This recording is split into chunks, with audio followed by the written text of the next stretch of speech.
Good evening, everyone, and welcome to another installment of TEDXcellence, the show in which I never prepare an introduction. Can you notice? And I come to you live from Crater Valley on the moon with Dogcat Fox, a Pepperjack, and all of you. Good evening, everyone. Welcome again to Thursday. Tempestuous Thursday. Yes, we return once again to the wonderful world of off-brand TED Talks for education and enlightenment. And as well with all of you, we're going to learn something today, guys, because we're going to Berkeley. Oh boy. The educational center that is Berkeley, I guess. But before we get into tonight's subject, who's joining me on this beautiful Thursday evening? Mike R. Hello. Walter Tomaszewski. Good evening. My cats have their popcorn ready, Scribe. They eagerly await your arrival and opening act. Give Dogcat Fox their regards. Oh. Dogcat Fox, apparently you have a fan club now of Walter Tomaszewski's cats. Wowie, wow, wow. Yeah, I know you're excited. I'm excited, too. All right. Well, Advocatus Diaboli. Good evening. Morgan King, hello. Aspianti, hello. Keeverdam, hello. I like TikTok in small doses. I think that's how you build up a tolerance to, like, snake venom. Also, Keeverdam provided the link to the Leukemia and Lymphoma Society donation page. Guys, that's pinned at the top of the chat box. If you have the opportunity, please take a look at that. And if you can donate, please do so. But even if you can't, if you can share that out on social media, that would be appreciated. So thank you ahead of time for your generosity. And thank you, Keeverdam, for providing the link. Alan Thyler, good evening. You know, whenever I say your name, Alan, I feel like I have to go, like, slightly into Bob Uecker territory. I don't know what it is, just the way your name is like, and now coming out on first base, Alan Thyler. Gotta say it like that, Alan Thyler. I don't know why that suddenly occurred to me, but that's just the way that I am. Also, Derek LaRue, thank you, Derek, as always, for your continued generosity and support. Very much appreciated. Hope you're having a good evening and hope you enjoy the show. The Alexander, good evening. Tyre Deos, hello. Who else is here? Significant Otter. Good evening. Have I said your name before, Significant Otter? I just... Are you relatives with Lurking Gopher by any chance? Anyway, Simon Willikins, good evening. John Triaxon, hello. Kay Scholl, good evening. Otho May, hello. Hi, Scribe from deep in the CNC shop. Come on down and have a cake. I have a friend who constantly, for some reason, ends up having cake. Like either gifted or just happens to come across cake, and I'm always jealous of not having cake. I could use some cake. Sabian187, good evening. Kay Roberts, hello. And also Kirsten Show over on the X Machine. Guys, I also am simulcasting on X, so if you happen to see me or this stream on X and you retweet it, I'd appreciate it. So there you go. Who else is here? Pope Tyrannus III, the Blessed Lich. You change your name so many times. Are you the new Pope? I really hope whoever the next pope is, I don't know who it's going to be, but whoever it is, I hope they pick like a cool name. And I'll respect, not Francis or Benedict or something, but like, Pope Xerxes the 17th or something, like something that sounds cool. I don't know, traditional names, man, I tell you. Daryl Odell, good evening. Oh man, I'm going to try this. Gilcato. Gilcato? Am I saying that correctly? Let me know. Howdy from Australia, Scribe. I won't even do you the disservice of trying to do an Australian accent. I won't even try. I've done it before. Lords of the Night veterans know I've tried. But, well, hello in Australia. I have several friends in Australia, actually. Most of them are true crime content creators, but, it's a niche relationship segment. Corey Suzuki, good evening. Who else is here? Pissed Off Shih Tzu, hello. And Alice Morgan, good evening.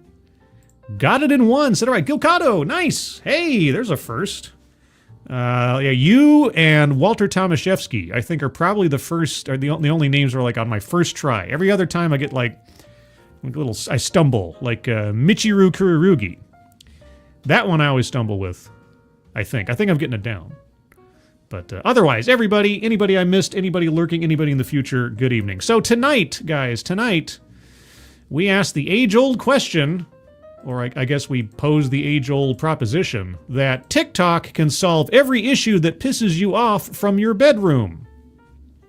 Now, when I first read this title, I had sort of I shot an elephant in my pajamas moment, because I thought, so TikTok can solve issues that take place within my bedroom, like having to reach too far to turn off the alarm, or I don't know, if the floor is cold in the morning, TikTok's going to solve that for me, or I don't know. TikTok and let's just say short form video platforms and such, I don't think they do society any particular good. I think they destroy your attention span. I think it's and here I am on YouTube, but I give long form content on YouTube. You have to pay attention here. I demand attention rather than just like 30-second clips. However, it has also provided us a unique insight into certain people's minds as they try to entertain people in 60-second bits or let loose with their political theories. I mean, libs of TikTok wouldn't have a job without TikTok, so I don't know. I guess maybe it's a mixed bag. The Mum, hello. And K. Roberts, how can TikTok replace the 3-beer rule for solving all the world's problems? I don't know. But apparently our speaker has a theory on how TikTok can solve all of the problems, solve all the issues that piss you off from your bedroom. So I can sit in my bedroom with TikTok and solve the world's problems. Is it going to be like activism or something? I don't know. It's a mystery, but we'll find out together. Also, get your bingo cards ready, everybody. Today's bingo card is bingo card B. Links to the bingo cards are in the description below. If you'd like to join in on the bingo card poll each week to select the bingo card, you have to follow me on the X machine at scribe_light. So there's that. Also, before I forget, because I didn't forget. Before I forget, well, obviously, if I'm doing it now, I didn't forget. I'm going to create a link to the Discord server so that when the time comes, wait a second. Where's the, no, I want to make a link to the channel. What? Did they change something on Discord? I'm confuzzled. They have changed something on Discord. I can't generate a link? Or I can't set a time limit. Okay, I'm gonna wait on that one till I figure that one. I apologize. Somehow in the update they just put out for Discord, they changed the generate link thing, and I can't put a time limit on it, or I don't know how to now. Might be the problem. I might have to consult with the queen of the Discords at some point to fix that. Thank you, Keeverdam. Looked up at Lady J on TikTok. You might like her. The Lady J. Is she a... Wait, G.I. Joe Lady J? Okay. Wait, is she a redhead? Is that the thing? Miranda Stone! Well, speak of the devil, and she shall appear. Now, you guys know about you know all about Miranda Stone, no?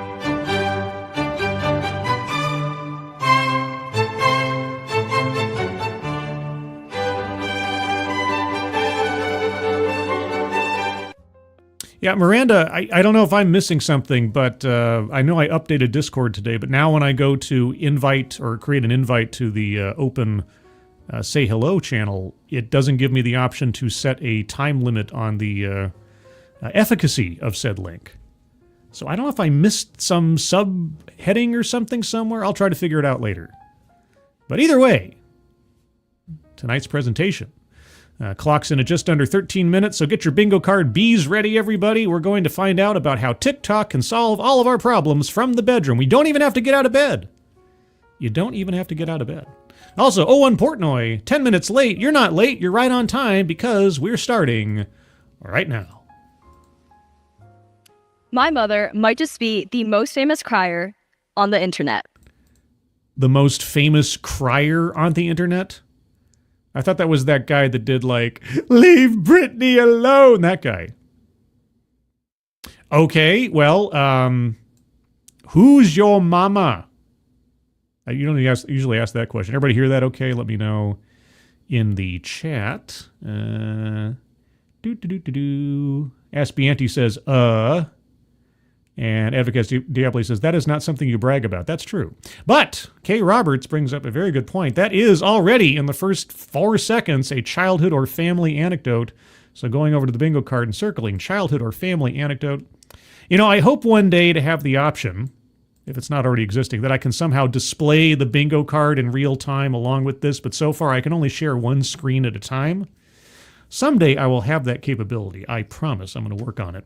But yeah, let's go over the bingo card real quick. Might as well to remind ourselves what we were listening for in the course of this presentation. So far we do have childhood or family anecdote, but going back to the top of the card, marginalized or marginalization, self-vilification or wretchedness, contradicts own point or fails to make argument, feminism, microaggressions or unconscious bias, privilege, benevolent condescension, weightless example or non sequitur, plays victim, collectivizes own demographic, economic disparity, deceptive statistics, the operative word there is deceptive, attempt to coin new buzzword or buzz phrase, a list, mind reading or assumes motives, patriarchy, anecdote that probably never happened, diversity, equity, and or inclusion, white supremacy, systemic/institutional, leaves out vital context, sales pitch for product or service. I think that's probably a given the title, but we'll wait for it. And lastly, word salad. So far on the board, we have free space with Dog, Cat, Fox,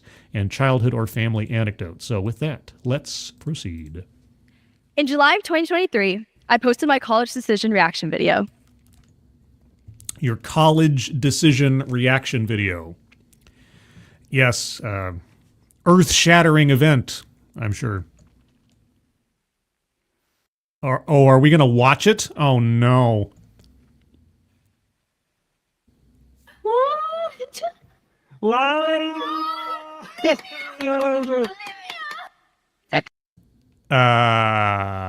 Okay.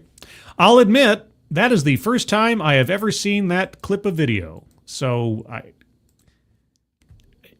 her mom's famous, is she? You know, I've seen a lot of, like, crying videos. Things like, parents finding out that their children are having a baby or something, right? Or, you know, the mom walks in the hospital room expecting to see mom and a baby, but instead it's twins and they didn't tell him or something. Those kind of things. There's this one where a guy who looks like he might be someone who's been in a biker gang for like 30 years and maybe seen prison a couple of times, and his daughter shows up and hands him a card, and he opens it up and there's like a sonogram of the fetus in there, and it takes him a second, and he just absolutely loses his mind with joy. You see this totally like gruff, tough guy, and so he's like, "Oh my God, I have a baby!" I think that might be a more famous crier in my world. I don't know. Blitz Zero, hello.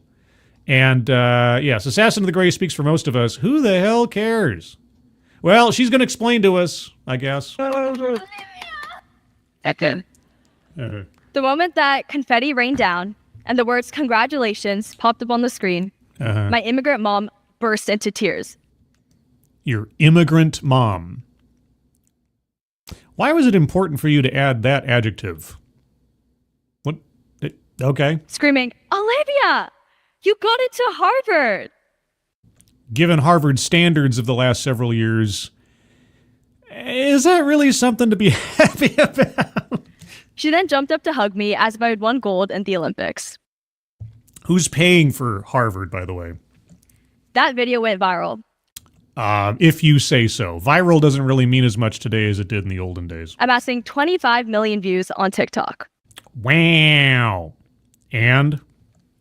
Now, when we walk into grocery stores, strangers come up and ask her, "Hey, aren't you that crying Harvard mom?"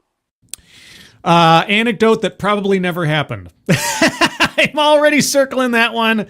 Boy, itchy trigger finger. Yeah, no. No. No. Just no. Now, well, I'm sure that's not what she wanted to become famous for. She hasn't. In that moment, her tears captured something raw. Something wrong? Or raw? Something universal. Oh. a dream realized, a journey that had once felt impossible made possible. Well, it was your journey, not her journey. That is the power of social media. No, I tell you what, here's the thing. We're back to the tree falls in a forest situation. If that camera had not been there, you would have still had the same event occur. You would have gotten into Harvard, and your mother would have been proud of you. And it would have absolutely nothing to do with anybody else, and it doesn't require anybody else. So what are you talking about? It connects people, captures hearts, and shines a light on triumphs and vulnerabilities alike. It brings you attention. Here's the thing. I don't know if you know this. Everyone else lives a life that has achievements and heartache and heartfelt situations and so on. So, yeah, I mean, I can empathize with someone I see on a video doing a thing or having a thing happen to them, sure, but it's not necessary for me to see your experience to experience that feeling, you know? But I don't know. Maybe that's just I just feel I have a sneaking suspicion there's going to be a through line of narcissism throughout this. You think I'm wrong? But while social media was able to capture that exciting moment in my life, it failed to capture one of the hardest periods. Because you didn't film it? In late elementary school, my elementary school teacher and grandfather were diagnosed with cancer. At the same time? What? My elementary school teacher was one of my closest confidants, as we spent every day after school together for hours as my mom worked late. Even in middle school, I would still make a point to visit. My grandfather lived in a very rural part of China called Xi'an and had limited treatment access. So wait, you have family origins in China and you're promoting TikTok. I don't want to sound conspiratorial, but... When I would visit him over the summer, I held his frail hand, urging him to eat. I read him books by his bedside, trying to ease some of the pain. I even decorated his hospital walls with artwork, trying to replace the drab white color with art. Okay, well, however tear-jerking she's attempting to be, I can empathize, and I don't need a video to do so. Did you know that I have a family member who's dealing with cancer right now? Yeah, it's something else. Yeah, it's not fun. Not fun. And I have been in similar situations such as her. I don't need to see it through social media to be able to empathize, because sometimes stories are universal. But, okay. Where's this going? But please do not tell me that TikTok cured cancer. A few months later, when I was 7,000 miles away, back in the United States, I drew close to 100 pieces of artwork to try to sell to my classmates to fundraise for his treatments. What with pieces of artwork? Let me try that again. United States. Yeah. I drew close to 100 pieces of artwork. You drew close. Okay, it took me a second. Wait, you what? Assassin of the Gray, thank you so much. TikTok is a Chi-Com disruption psyop weapon. Well, that is the theory. And that's the running theory. And I tell you what, for as much as it is degrading people's intellects and attention spans worldwide, I would have a hard time disbelieving that might not be the underscored purpose of it. Because I don't have a TikTok account. I will never have a TikTok. I've never had a short form video, whatever account platform, except for like, I guess in the sense of I could make shorts on YouTube. I don't feel like there's a need to. Also, I don't feel like I could like consolidate the context of half the things that I look at into a 30 or 40 second clip half the time. So I don't even bother. But yeah, I never had a Vine account, never have a TikTok account or Instagram or any of those other nonsense. I don't even touch it. Don't even touch it. Stay away from that stuff. It's bad for you. To try to sell to my classmates to fundraise for his treatments. But despite my best efforts, I only raised a few $100s. Oh, but then I went to TikTok and... It confused me. It confused you. Why? The fact that you were able to raise a few $100s with drawings that you made is pretty impressive in and of itself. But Corey Suzuki, thank you so much. If only I had TikTok 22 years ago. And then what would you have done? Oh, that's right. That's a deep cut. That took me a second. I was waiting. I'm talking to Corey Suzuki. If you guys want to understand, all right, here's the thing. I don't usually do this, but I'm not going to tell you why that's funny. You have to find out for yourself. So you have to go onto the Familiar with the Matter playlist and look up Corey Suzuki. And then you'll know. You'll know why that suddenly makes sense. I don't want to give it away. But I get it, Corey. Took me a second. But there you go. Thank you, Corey. Also, Alan Thyler. Thank you so much for the how's it going, Dogcat Fox. Oh, Dogcat Fox. Wowie, wow, wow. Oh, there's a Roan Harushan Dogcat Fox. Thank you so much, Alan. Appreciate it. But yes, moving on. Cancer didn't seem urgent to those around me. This disease that had taken such an emotional toll on my family went unnoticed. It's almost like, and I hate to tell you this, it's almost like the world does not revolve around you. I know. Wait a sec. Do you mean to tell me that something bad happening in my family doesn't take precedence over everybody else's attention?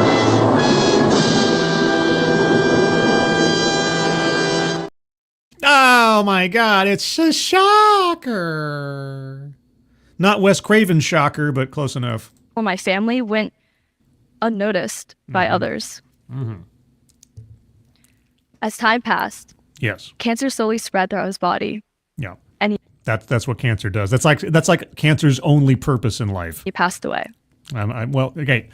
All kidding aside, you have my condolences, my sincere condolences, because cancer sucks. It'd be nice to get rid of it. It's true. 2 months later, my elementary school teacher passed away from breast cancer. Again, condolences. At 13 years old, I'd lost the two most important people in the world to me. Their deaths destroyed me. And from this, you did what? Did you dedicate yourself to raising funds to fight cancer? And I'm not saying that in a facetious way. That would be a good way to channel those energies. What did you do? But in those dark moments of grief, I also found purpose. Mm-hmm. In 2019, as a freshman in high school, I founded Cancer Kids First. Hey! Well, good for you. A nonprofit dedicated to honoring my grandfather, an elementary school teacher, and helping other patients and families navigate the uphill battle against cancer. I commend you for your efforts. A ragtag group of 3, my officers and I pulled all-nighters crafting a mission and vision for Cancer Kids First. For the first year, our efforts were scrappy. Not Scrappy-Doo, I hope, because that's the worst part of Scooby-Doo. Picture this. Picture this! Okay. Scrawny teenagers. I don't want to. Baking cupcakes to Do I have to? Sell at local businesses. And running around schools, pasting up flyers on bulletin boards to try to get people to volunteer. We toiled for every cent that we could get. And then we went to TikTok and we got zillions of dollars in donations. So TikTok is good all by itself because we help to fight cancer. And we celebrated every milestone, no matter how small. Then the pandemic hit. And like every other Gen Z kid, I turned to TikTok. I hope that's not true. I feel sad if that is true. But I didn't just scroll. I studied. Oh my gosh, guys. She didn't just scroll, she studied. What kind of videos made people pause and think after watching? Cat videos. What kind of videos tended to go viral? Utter nonsense.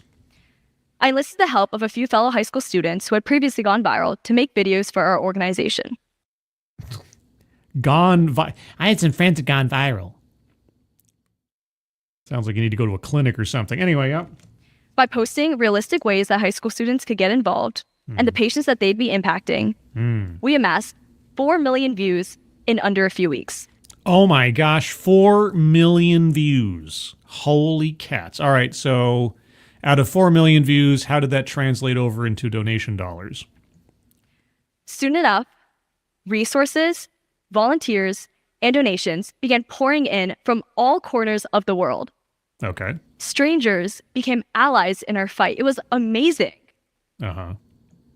I do not doubt, nor would I criticize, the potential power of social media to affect a cause. Coney 2012. Remember, guys, Coney 2012. It was 2012, wasn't it? It was Coney something. 5 years later, at 19 years old, I now lead the world's largest youth-led cancer organization, uniting 40,000 volunteers in 80 countries. Okay, you know what? For all of my sarcasm and kidding, and there's now sirens in the background. I don't know if you can hear those or not, but either way, I cannot begrudge the efforts and the intentions targeted there towards. So that's fine. But I'm still waiting to see, okay, TikTok is a global platform with a whole bunch of people looking at stuff. And you have a whole bunch of people out there who probably have kind hearts and open wallets to put towards good causes, okay? Is this the core of it? It's I was able to leverage social media into a charitable organization, therefore TikTok in and of itself is a good thing.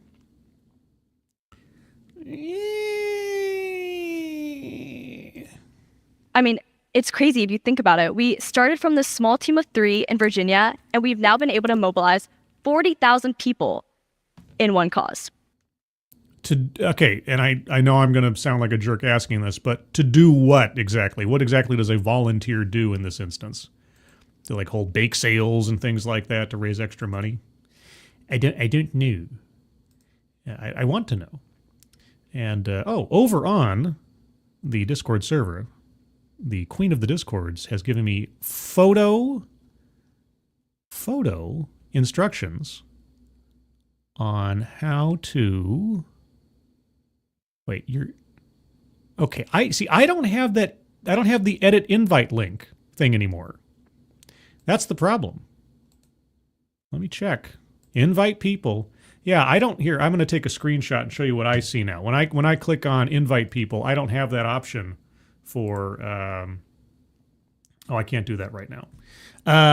Well, anyway.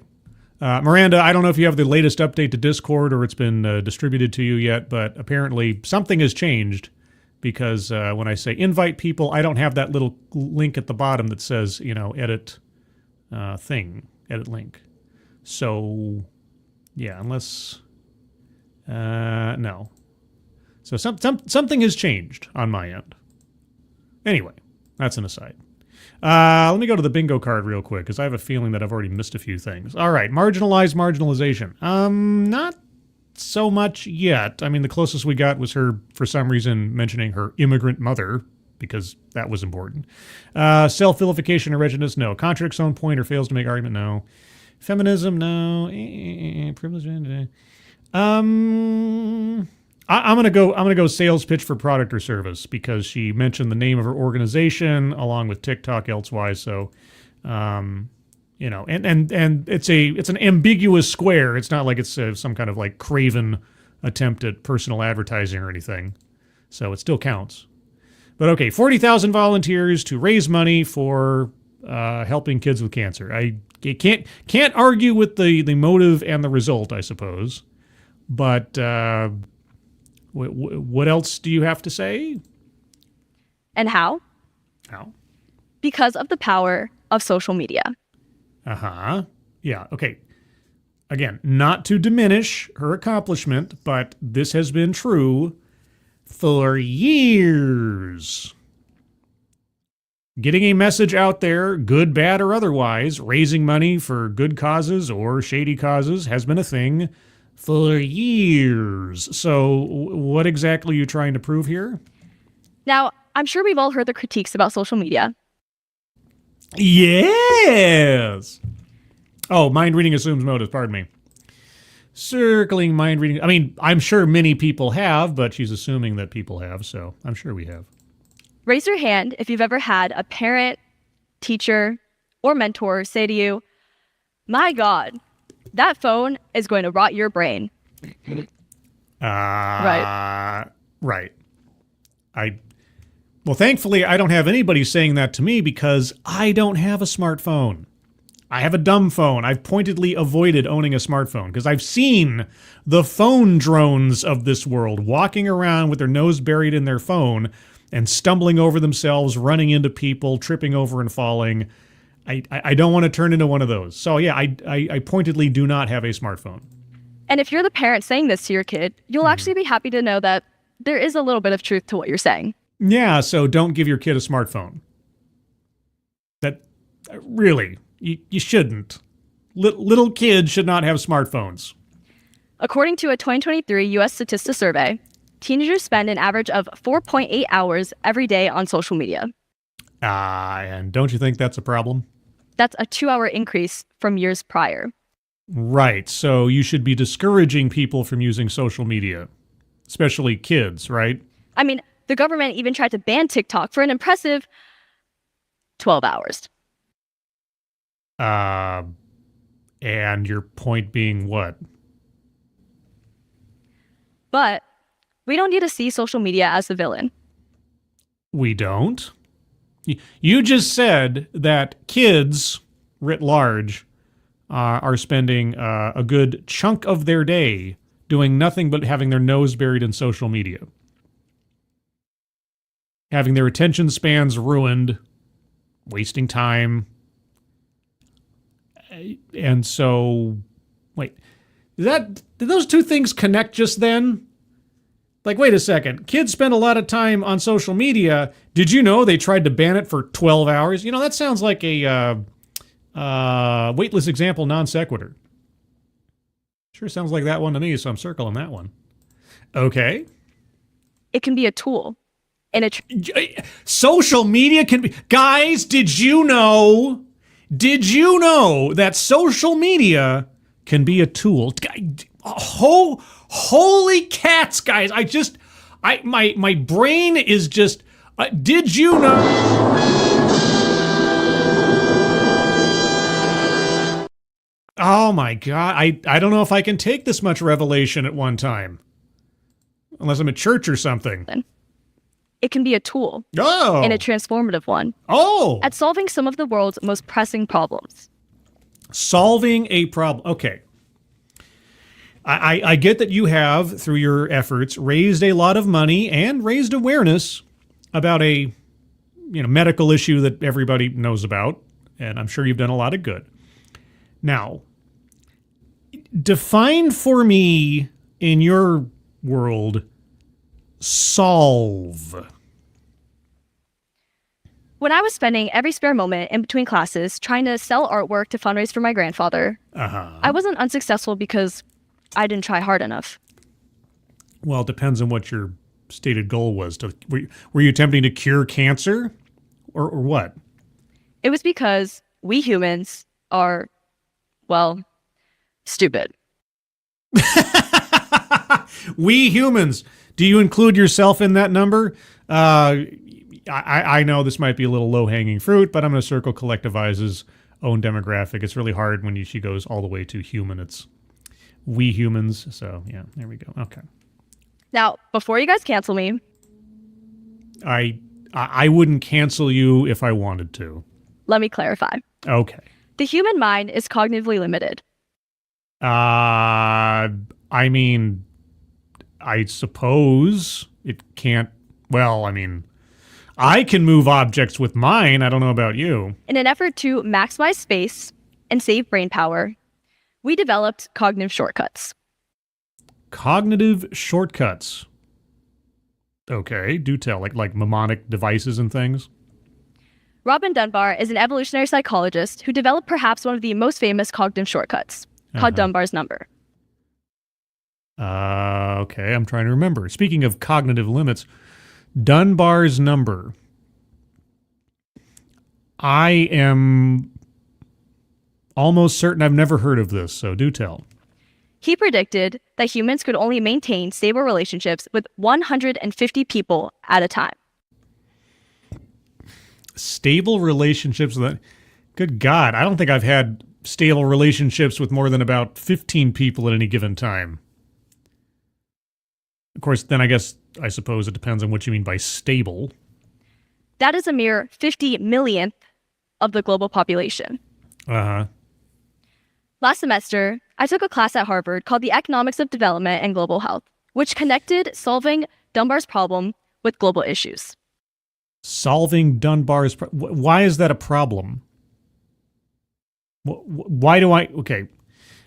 It's difficult for me to imagine having 150 stable, meaningful relationships with individuals. That's beyond the beyond.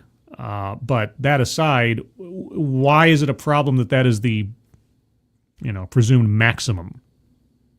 Why do I have to be... Like, what do you mean? What do you mean stable? What does a stable relationship mean? There, I was introduced to this concept of salience, which explains humans' finite ability to remember and track information. Yeah. Empathy is intertwined with salience. What? We care most about what feels personal, because with our limited memory space, we prioritize problems that are facing us and those around us. Yes. If something isn't affecting you, it is more difficult to connect with. Very good. I'm glad you went to Harvard to learn this. For example, you mean like I said earlier, your family member has cancer, you have my sympathies, but I can't care about your family member who I've never met in the same way as I care about my own father, let's say. It's not that I lack the capacity for compassion, it's just that if there's no connection, I have things that are more important to me than are important to you. That's just life, that's just reality. You are not the center of my universe. Same as I am not the center of your universe. It's kind of understood, and at least in my world, it's accepted. But where are you going with this? Every 8.5 seconds, a child dies from a treatable disease. Yes. It would cost as little as $200 to save one life. Conceivably, sure.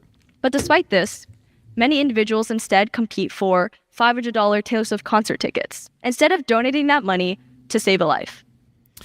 Well, yeah, I mean, in the proportion of things, I always think about like, and this is the subject matter that I'm exposed to on a regular basis, movie budgets. Movie budgets.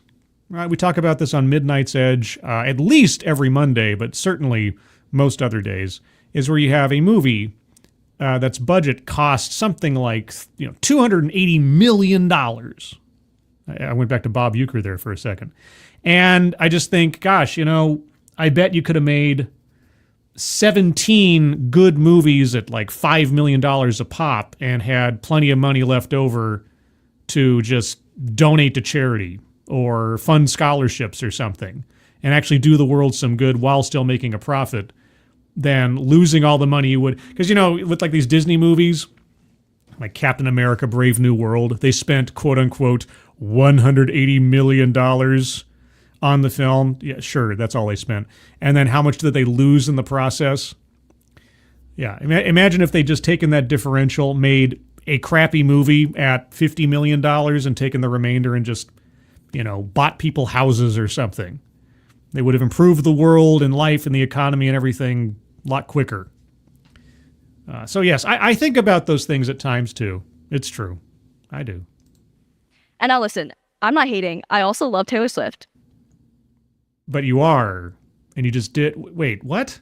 But the problem lies in the fact that Americans know more about Travis Kelce and Taylor Swift's relationship than the amount of funding needed to avert millions of deaths globally. I know zippity-doo-dah about Taylor Swift's personal relationship. I figure, it's anecdotally speaking, any relationship Taylor Swift is in is going to be over within a year and a half anyway, so who cares? But, okay, so what do you propose? Okay. So if I'm getting this right, the basis of your presentation is getting the word out to as many people and trying to get as many people as possible to donate their resources to causes you care about or you think people should know about. Okay, fair enough. You're a fundraiser. You're a charity wonk. Okay. And social media is going to solve this. Okay, well, I guess here's my question. And I don't know if she has this information. I don't know if this information exists. What was prior to social media, like what was the rate of charitable giving from individuals, let's just say writ large, and if you just want to talk about the United States, I bet this exists somewhere out there, but let's just say. So my question would be, before social media existed, what was the rate of charitable giving on any given year for your average citizen in the United States? And then in the, let's call it the first 10 years and then 15 years and so on, how has that been affected? The advent of social media, how has that affected charitable giving writ large since its inception? If it has gone up, and measurably so over time, then I guess you're kind of pushing in an open door for the argument that people need to spend more time on social media for the sake of increasing charitable giving. And if that's so, then what are you complaining about if it's getting better? If it is, I don't know. I'm just guessing. And why? Because the faces of those children are not salient to us. High salience creates a large response and resources for global issues. Yes, if I can identify with an issue, I am more likely to try to give my time and or resources to that issue. For example, at the top of the chat box, guys, there's a link there to the Leukemia and Lymphoma Society. My father, last year, was diagnosed with leukemia. He was given a very, very short amount of time to live at the time. But he's gotten treatment in that time, and at least as of this broadcast, knock wood, cross fingers, he is still with us, and I'm going to see him on Saturday. So yes, I have a personal connection to that issue, so I'm more likely to direct my funds and attention to that than I would say something else. Not to say that something else is unworthy, but yeah, everybody does it. This is human nature. I can't empathize with something that's happening to someone on the other side of the planet who I have no connection to, don't know anything about, and even if I did, it wouldn't be the same as thinking about my father.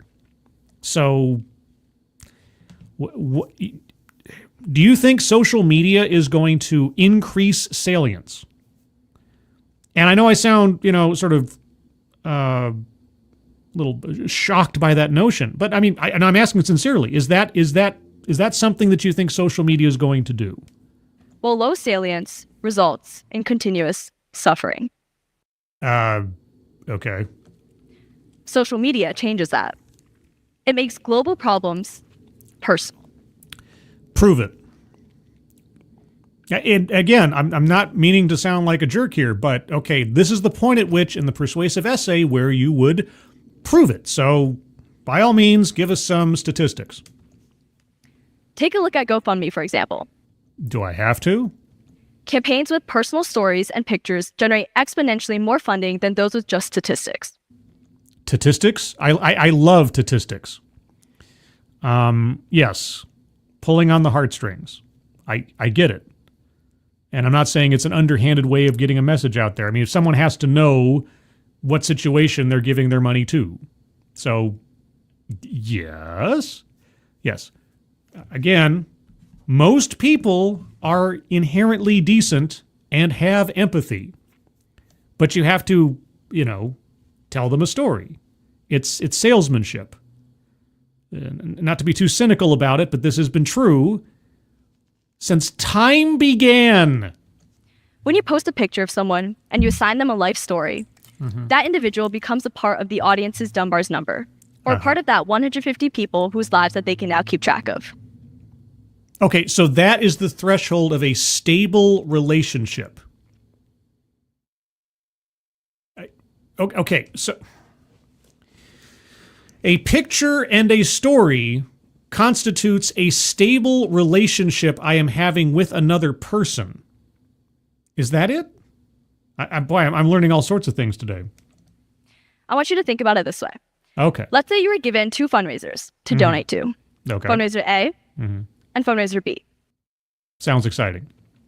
Fundraiser A shares 50% of the world's population is vulnerable to the effects of climate change. Well, you've already lost me at the gate on that one, so yeah, I wonder which one I'm going to donate to. Fundraiser B tells you John and Molly recently lost their home in the LA Palisades fire.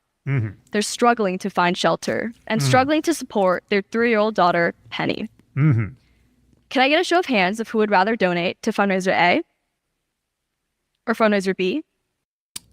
Well, gosh, I can't even imagine. Gosh, guys, can you get that one? I'd tell you, but climate change. Well, gosh, climate change. Exactly. Wow. You took something from the abstract and made it personal. Can you believe that, guys? It's never been done before. Okay. Again, I'm not trying to stomp all over her good intentions and work through her work elsewise, but in this presentation, that is some benevolent condescension.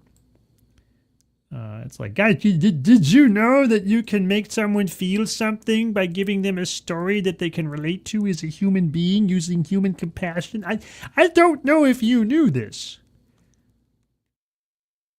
Start doing a Michael Caine kind of thing. Not many people know this. I can't do Michael Caine. I can't do Michael Caine. But anyway. And history proves it too. In fact, you don't say. Good grief. in the 1980s, the AIDS movement quadrupled global health funding. Really? Did it? Wow. And how did? Let's see. Okay, Ryan White. I'm gonna give my psychic pitch here. Tell me about Ryan White. I'm like on Family Feud or something. Can I see Ryan White? By sharing before and after pictures of patients. Salience works. Wait. Okay. You're not even going to bring up Ryan White. You just before and after pictures. Okay, I've seen before and after pictures of meth addicts. I don't know who they are. Really? One of the most famous connects people to a situation, to a cause in modern history. You don't bring up Ryan White. Are you kidding me? And social media gives you that opportunity to create salience. Wait. Just look to history as I give you absolutely no active examples of what I'm talking about, even though I just made up, or maybe she wasn't making it up, I don't know, a family who was the victim of the Palisades fire. I bring up the AIDS crisis, and I guess there were no people, individual stories to talk about that might have made an impact on that. I am the disappoint. I am the decided disappoint in that one.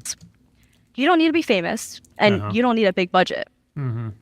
All you need is a story that matters. A story that matters. I've constructed a 3-step process on how you can use social media to change the world. A 3-step process? Well, that is a list. Oh my gosh, circling a list on the board. Hey, Columba. Thank you, Duck Dog. That was a great Homestar impression. Was it? If you say so. Hamzar? Wait, Hamzar or Homestar? Which one? See, okay, if you meant Homestar, I know what you're talking about. If it's Hamzar, I don't know who Hamzar is. You need to clarify that for me. I want to know what it is that I'm getting a compliment for. If it was a compliment. I don't know if it is. Because I might be mistaken. Hamzar? Who's Hamzar? And what did I do? What did I do? I don't even know what I did. I'm so confused, Duck Dog. What have you done to me? Please clarify. I want to get the joke at least. Okay, 3-step process. What was it? Sorry, 3-step process to use social media to get a cause or something. I mean, I could probably use with some search engine optimization tips, for my channel. I mean, I'm still a scrappy startup YouTube channel, so. I've constructed a 3-step process on how you can use social media to change the world. Okay, change the world, everybody. Get ready. Here we go. Right from your bedroom. Step number 1. OnlyFans? Oh, wait. No, wait. Oh, sorry. Change the world through social media from your bedroom. Sorry, I don't know where my mind was going. Identify an issue that you care about. Identify an issue that I care about. Moonbase. I want moonbase. It can be a local problem or one facing populations halfway across the world. Oh, I'm thinking interstellar at this point. Maybe not interstellar, but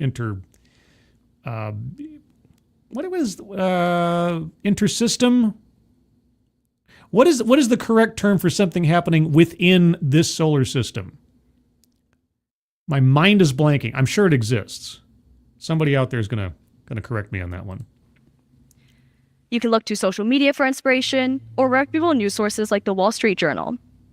Reputable news sources like the Wall Street. Simon Wilkins. Homstar is the blue midget homestar that was created based on a spelling mistake. His voice sounds a lot like the one okay. I will admit, I am not completely up on Homestar Runner lore. I know about Strong Bad. I know about Homestar. I didn't actually watch those cartoons, those Flash animations that much in the olden days. So if I did it, it was completely accidental. So it was not intentional. So I did spontaneous generation between myself and whoever does the Hamzar voice. And I don't even know which voice it was. So I appreciate the compliment, as accidental as it was. Intrastellar. Okay, yeah, so my concerns are intrastellar. There we go. Okay, so anyway, sorry. You wanted me to go to the Wall Street Journal for what now? Problem or one facing populations halfway across the world. Right. You can look to social media for inspiration or reputable news sources like the Wall Street Journal. Right, the Wall Street Journal, reputable news source, You can even go into your community and talk to diverse individuals to learn about their life experiences and problems that they might be facing. Oh, diverse individuals. Well, diversity, equity, and inclusion over on the board. Circling that one. Oh my gosh. Diverse individuals. How about just people that I know? Do I have to classify them by race? I mean, maybe you do. I don't know. No matter what issue you choose to tackle, ensure it is something that you genuinely care about. Moonbase. And believes needs more attention. Moonbase. Step number 2. Study the algorithms and platforms and content creators who have previously gone viral that are in your niche. Content creators that have gone viral in my niche. I honestly don't know how much of a build a moonbase content creator subculture there is. I've never I bet it's relatively small. I don't know. Maybe there is. Maybe I need to join a club or start a club to promote Moonbase. I mean, I've already have a T-shirt on my merch store for Moonbase. I guess that really is the first step. If you have merch for something, then you're halfway home. Okay. Think about what kind of timing generates the most engagement.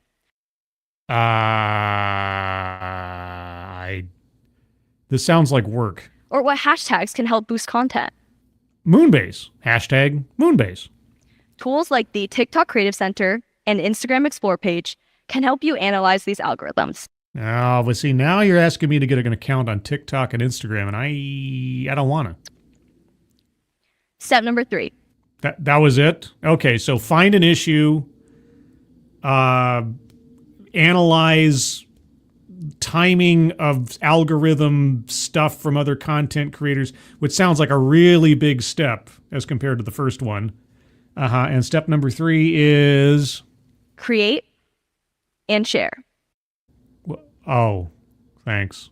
I do that. I do that most times a week. I'm doing that right now. I'm creating and I'm sharing.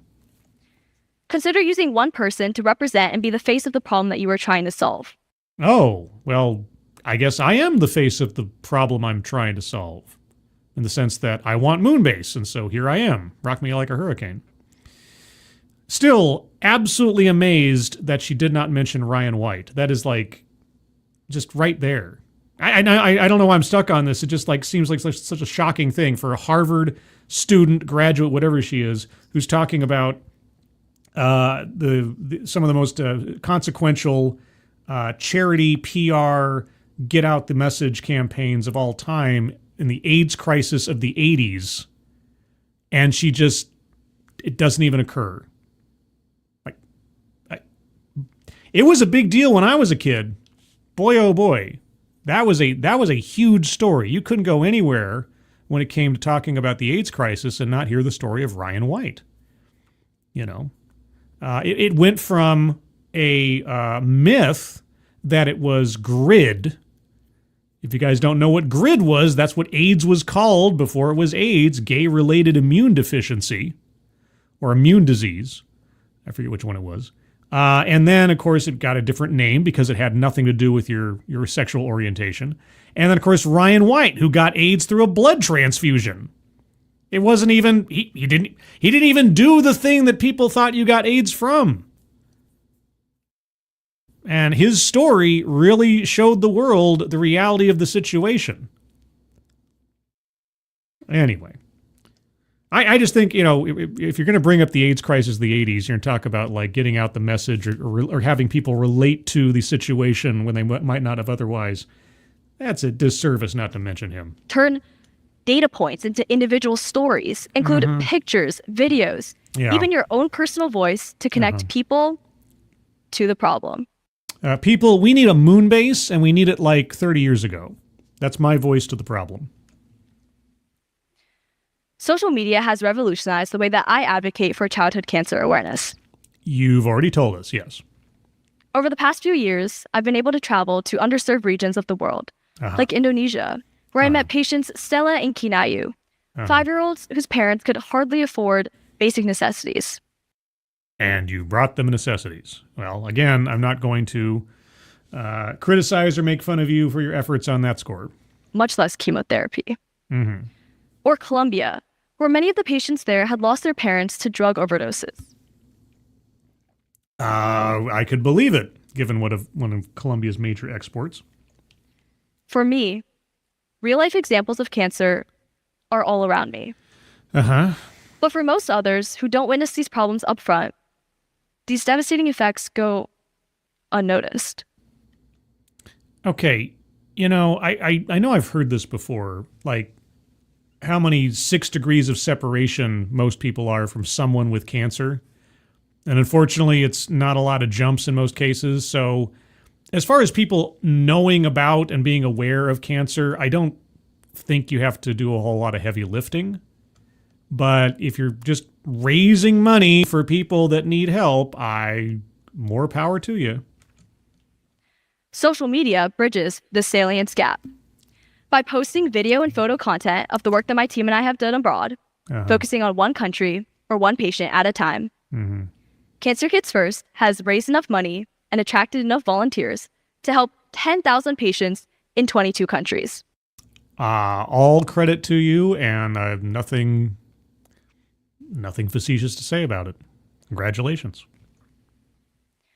Today, my videos have amassed over 30 million views, bringing attention to childhood cancer and empowering a younger generation of leaders to step up.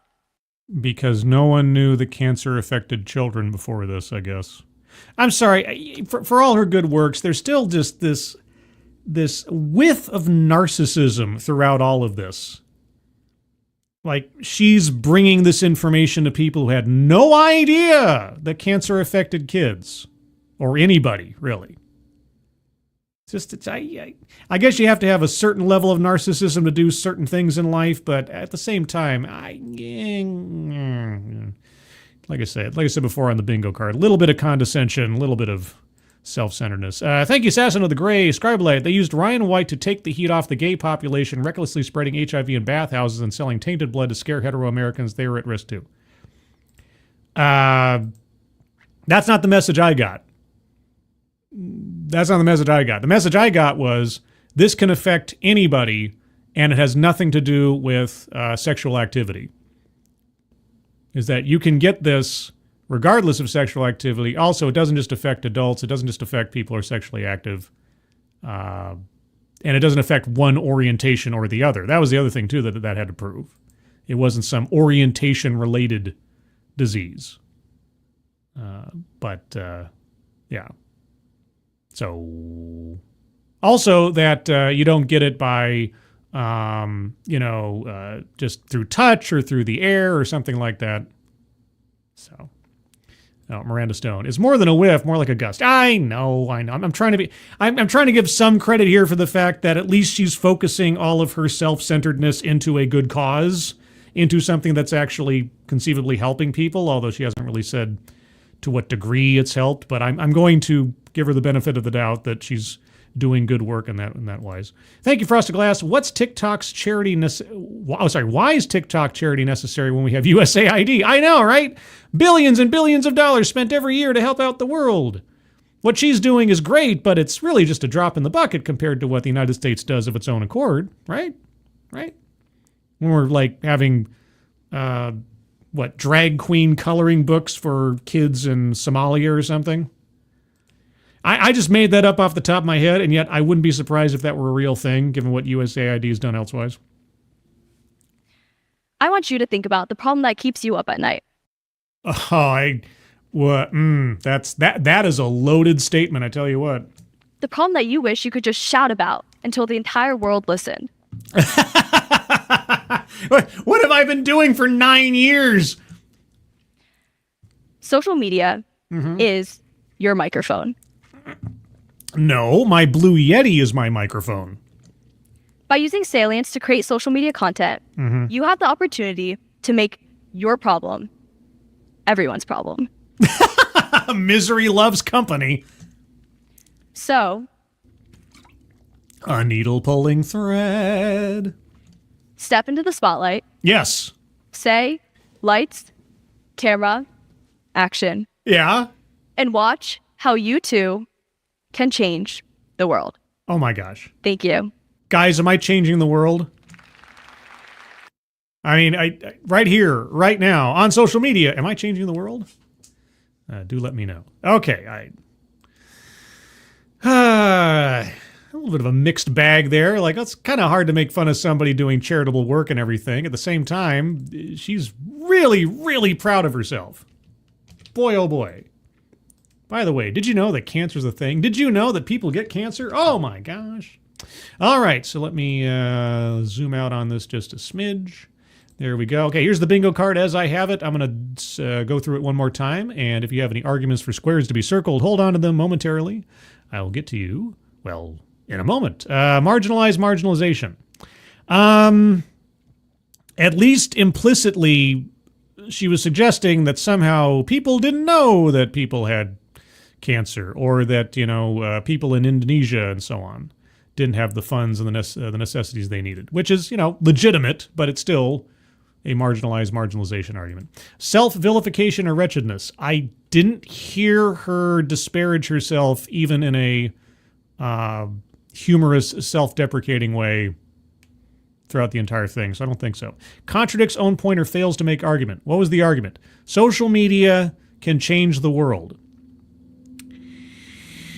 I mean, if I'm being overly generous, it could conceivably change an individual's world, depending on how it is leveraged. But the world, not sure about that one. You guys have to let me know. Feminism, no. Microaggressions or unconscious bias, no. I guess. Well, I mean, if I'm being creative, she was arguing against people having a bias by trying to change their minds about something by making it personal, right? The whole salience thing. So she was fighting against or trying to make use of someone's. Is that too much? Okay, I'm going to leave that there. If somebody can back me up on that notion, if you get what I'm trying to say, let me know in the chat in a second here, and we'll move on. Privilege. Yes, because some people had the resources and some people did not. And so therefore she was working to bring resources to people that did not have them. So there you go. Plays victim. I didn't hear her. Well, no, wait a second. Oh, you know what? People didn't pay as much attention to me when I was doing drawings and et cetera and so forth. And like, yeah, well, the fact that you made hundreds of dollars at all selling your artwork for your grandfather's care was pretty impressive, but I guess it just wasn't enough or something. So, yeah, I mean, it's a thin bingo, but it's a bingo nonetheless. Bingo. What? Bingo! Yeah! Of course! Of course! Let's see. Economic disparity is an easy one because, like I just said a minute ago, the people who had the resources versus the people that did not have the resources for medical care and different parts of the world that didn't have the extra money for it. And, crazily enough... Bingo. What? Of course! There you go. A second bingo. Also, over on the chat real quick before it disappears. Thank you again, Frosted Glass. Make it personal. Use social media. Saved you 45 minutes. I know. It was like, that was it. And again, I know I'm being maybe a little pedantic here, but solve problems? I didn't hear any solving. You know, I mean, again, I guess it depends on the individual situation. If someone can't afford chemotherapy, as an example, and you doing a TikTok campaign brings money to them to get them chemotherapy, I guess that does solve a problem. So is that what she meant? I'm extending as much benefit of the doubt here as I can. Deceptive statistics. I didn't hear anything that sounded deceptive. She talked about like how many hours per day the average kid is on social media, things like that. I didn't hear anything that seemed deceptive in a way. Attempt to coin new buzzword or buzz phrase. No. I mean, I was hoping she was going to give some like, creative, catchy acronym to her 3-step process, but she didn't. Patriarchy. No. White supremacy. No. I mean, again, we did talk about the diverse part, but she didn't really focus on that. Systemic or institutional. I didn't hear anything that I could call systemic or institutional outright, but maybe there's something else. Leaves out vital context. Part of me wants to circle that for Ryan White, but I know I'm stuck on that for some reason. Lastly, word salad. I mean, the repetition alone of the same thing over and over again. Did you know that social media reaches people? Did you know this? Did you know that? And she said made the same point like 3 or 4 different times. But does repetition equal word salad, though? I guess that is the chief question. Anyway, I'm going to leave it there. If you have any arguments for squares to be circled, put them in the chat now. And I'll scroll up a little bit. And Assassin of the Gray, how much goes to the actual charity and not her expensive wardrobe? I don't know. I guess you'd have to look at her expense report. And if she's running a charitable organization, conceivably she has to at least make a financial statement each year. So, I guess. Walter Tomaszewski, social media has changed the world and not necessarily for the better. It does this not by giving the disenfranchised or radicals voices. It does amplify their voices to the same level. Well, I mean, you could argue that it is, after a fashion, a great equalizer. But to me, it all depends on the platform. Social media writ large is too amorphous of a statement to make. You have to talk about, like, okay, what is actually being done and how is it being done? Can TikTok change the world? Yes. Changing the world, like you say, is kind of an ambiguous goal. Can a 60-second video alter the perception of someone else? Yes. In a political way, in a meaningful way, elsewise. So as far as like getting information out, just like with everything else on the internet, it can be an equalizer, but there's a whole bunch of flotsam and jetsam out there. Not me, though. Everything I do is relevant and meaningful, as you all know. Advocast Diabli leaves out vital context. She did not give one example of a problem solved by TikTok. Well, I come back to the chemotherapy thing. families in Indonesia who could not afford chemotherapy. Now, she did not explicitly say that her work brought the funds to provide chemotherapy to those kids. The implication was that that was something they were doing. I wish she had given us more, and I just talked myself straight into circling that. Yeah, she should have given us a success story. She told us that she's helped thousands of people, but in what way? More specifically, like how did anything that she did actually resolve an issue affecting somebody? So, okay. Talked myself into that one. Keeverdam, how is it DEI if she didn't mention race? Well, she said, go out and talk to diverse individuals. And there was just enough of a hint of DEI there to me. I know DEI can be kind of an amorphous thing these days, but it hit my DEI nerve. So that's where I was pulling that from. Now, of course, if you disagree with that, I'm happy to take that on as an argument to remove. If that's not enough, do tell. Fuck Scribe, really? I mean, it has happened occasionally. Some people have. What did I do?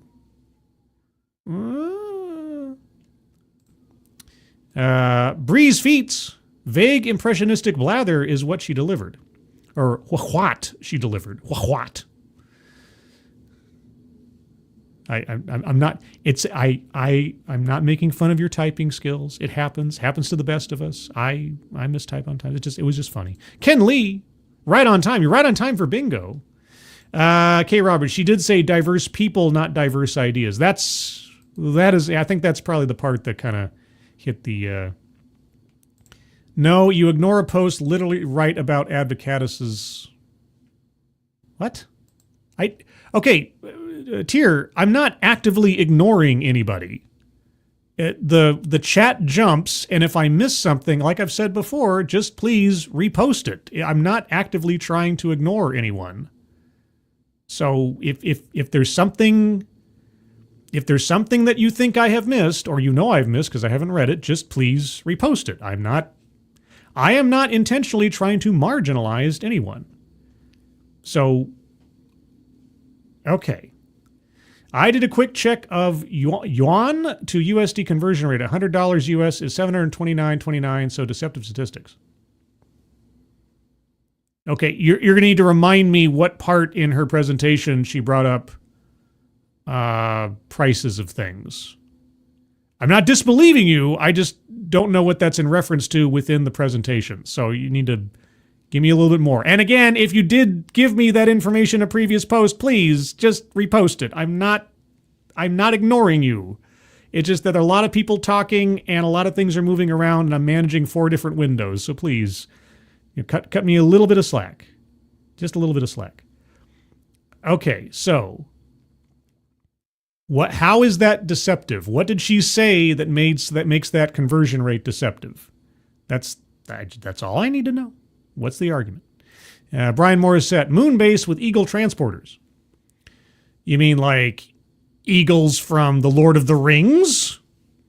And why didn't Gandalf call them earlier on? Okay, Advocate. She claimed she had the largest charity started by the youngest person. Is there someone who measures that? Deceptive statistics.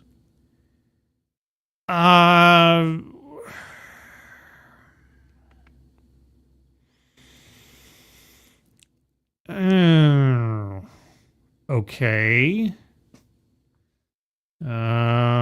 Okay. The part where she said she only raised $100 for her grandfather's artwork treatment, and she said she only raised $100 for him. Oh, I think she said she raised a couple of $100. But okay, how is that deceptive? If I'm missing something obvious, do let me know. How is that deceptive? That $100 here is $700 something there. Well, what's the exchange? I mean, can I buy $700 worth of stuff with $100 American over there? Or I'm not quite sure, and I'm not being obstinate for the sake of being obstinate. I need some connection here. Eagle Starships from Space 1999. You know, I'm aware of that show. I never watched it. I apologize. I have to turn in my nerd card. Yes, and you and Brian Morris said Assassin of the Gray. You just, Jinx, somebody owes somebody a Coke there. Attempts to coin new buzzword. She wore out highly salient. But she wasn't coining it, was she? She was just repeating something she learned in college.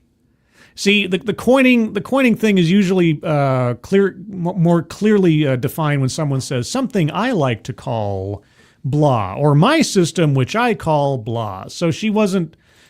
I don't want to give her credit for something she didn't come up with herself. That's all. So advocate's it's not really a new word. It's something that she learned in college. So when someone is trying to brand their next coffee table book, like White Fragility or something, then okay, the conversion rate would have turned that 100 into 700 and would have stretched for his medical needs. She's acting like, oh, I only raised $200 for him. Well, okay, but I don't know that that's deceptive. I mean, if she only raised a couple $100, I seriously doubt that a couple of $100, even translated over to Chinese yuan, would have covered all of his medical expenses. Is that what you mean?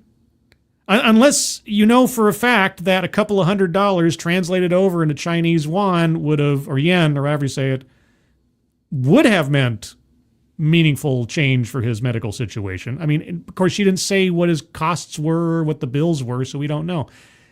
Again, I'm not trying to be obstinate here, but I don't know how that equals she was being deceptive. If she only raised a couple $100, she only raised a couple $100 rather than $10,000 or something. Not all of them, but it would have helped. Well, maybe it did. Again, this is the thing. It leaves out vital context. She didn't tell us, like, how much money did he need for his medical bills, how much of that $100 went to this, that, and the other. So her leaving out information, I don't feel was deceptive statistics. So, yeah, that's a bit of a stretch. Now, her being the youngest person to ever open up a charity that large or something, that may or may not be true, but I don't have anything to prove or disprove it here, so I don't know how deceptive it was. She was, 13 years old, you said, when she started it? The youngest person to start a charity of that size, I think she said. It's a bit abstract, I'll give you that. Is it deceptive intentionally? I don't know.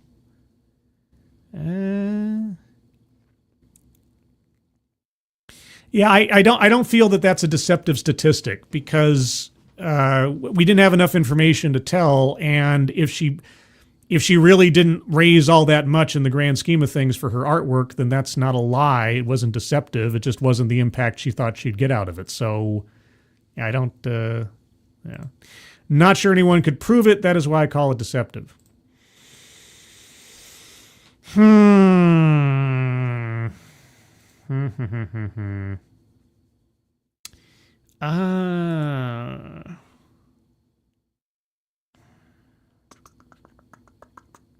I mean, it was braggadocious. I'll give you that. But was this, okay, and I know I don't mean to be pedantic here, but was it a statistic? And even if it was maybe, self-aggrandizing, does that make it deceptive? I don't know. I think that's too much of a gray area. I think that's too much of a gray area for the square. I needed something like percentages.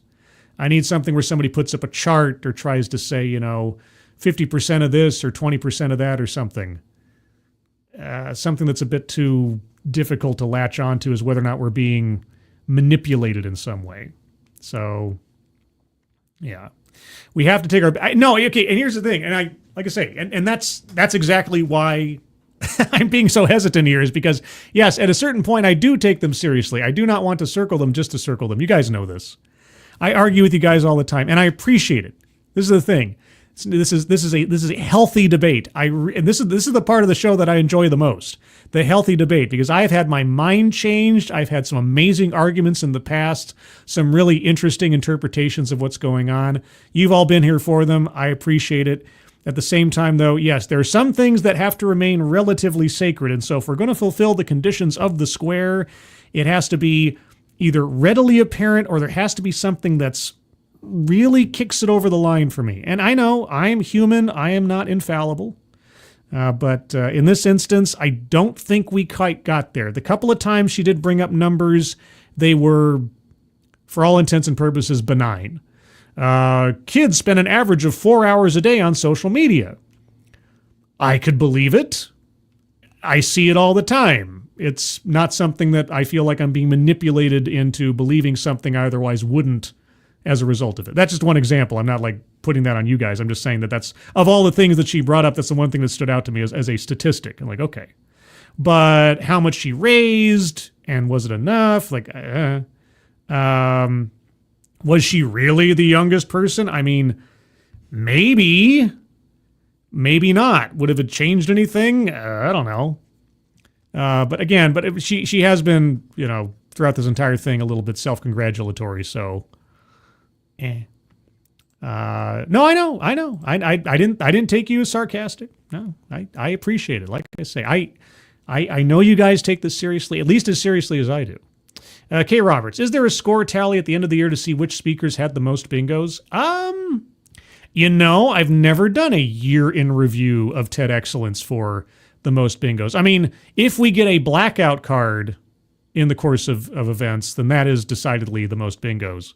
But no, I don't think I've ever done that. I think the blackout Hall of Fame is about as close as I've gotten to chronicling the most bingos. So, Scrub, just saying, if it cannot be backed up and she clearly used it to give herself authority of a type, it is deceptive. Okay, I'll give you that, but I don't think it qualifies as a statistic. That's sort of the dividing line in my mind. Self-aggrandizement is, we see that all the time in TEDx talks. Somebody comes out on a stage and says, I've been doing this work for 20 years professionally. Now, is that aggrandizing? Sure. Could it be true? Yes. Could it be false? Sure. Is it statistical in its way? Maybe. But I need something else. I need one little extra element to it. So we get deceived or get sold a bill of goods on TEDx all the time. Deception, manipulation, persuasion, that's the name of the game with TEDx, because somebody's standing on a stage, oftentimes trying to convince you of something that they feel strongly about. And that doesn't necessarily mean make every presenter a liar, but everybody's trying to, persuade you to their side. And I'm not trying to talk down to you or anything. I'm just saying that, when it comes to these things, sometimes you got to be right, very literal with the squares. So is it deceptive? Perhaps. Is it a statistic? No. Is it a statistic? Yes. Is it deceptive? Not necessarily. So you have to have the conjunction of the two to make it work. Anyway, not to belabor the point any more than I already have, and I have, so I apologize. Any other arguments for squares to be circled, guys? We got 2 bingos out of this one.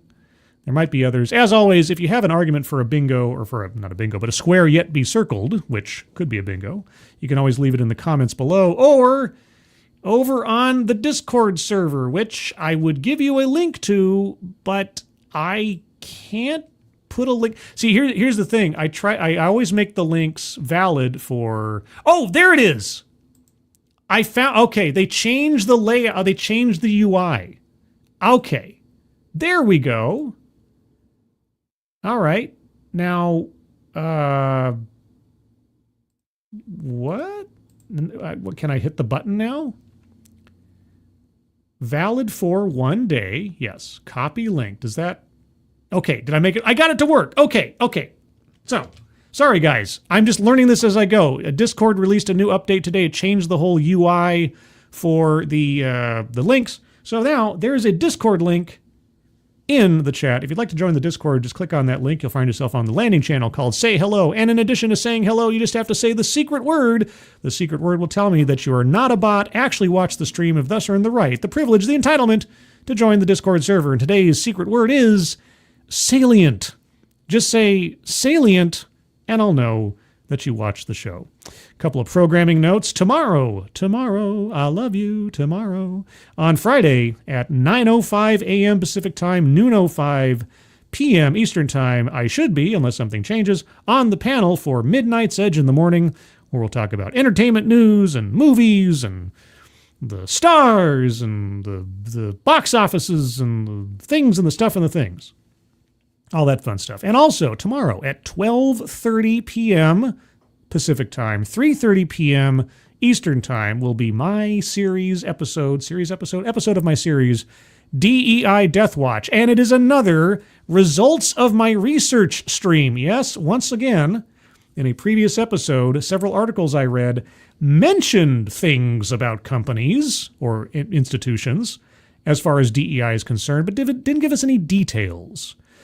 And so I have, on my off time, done some research, gathered up some documents, found some broken links, and restored them to find out what is going on, or has recently gone on, at such entities as Marriott Hotels, Delta Airlines, and Cisco Systems insofar as their DEI programs, and what they have said publicly, and whether or not, possibly, that may implicate them in violating federal civil rights laws. I guess we'll see what I found out tomorrow at 12:30 p.m. Pacific Time, 3:30 p.m. Eastern Time for DEI Death Watch. But other than that, everybody, make sure I didn't miss anything in the chat real quick. The secret word should be changed to statistics. Statistics? It should be changed to statistics. Statistics? Moonbase? Okay, I'll tell you what. If you want to join the Discord server, you're not already a member, and you say salient or statistics or Moonbase, I'll know that you watch the show. Anyway, everyone, thank you so much for joining me. Moderators, thank you for keeping an eye on things, even though everyone here is so well behaved. You have very, very little to do. Everybody who donated, either to myself or, again, guys, at the top of the chat box, the link to the Leukemia and Lymphoma Society donation page. Thank you guys so much for your generosity. Very much appreciate it. If you like this kind of thing, please leave a like on the way out, and also share this kind of thing out if you do like this kind of thing, kind of thing, kind of thing, kind of thing, kind of thing. Everyone, have a good rest of your Thursday. Hope you have a good Friday ahead of you. Hope you have a good weekend. I hope you're all safe and well. If you're not well, please get well soon, and I'll see you on the next one. Take care. Bye-bye.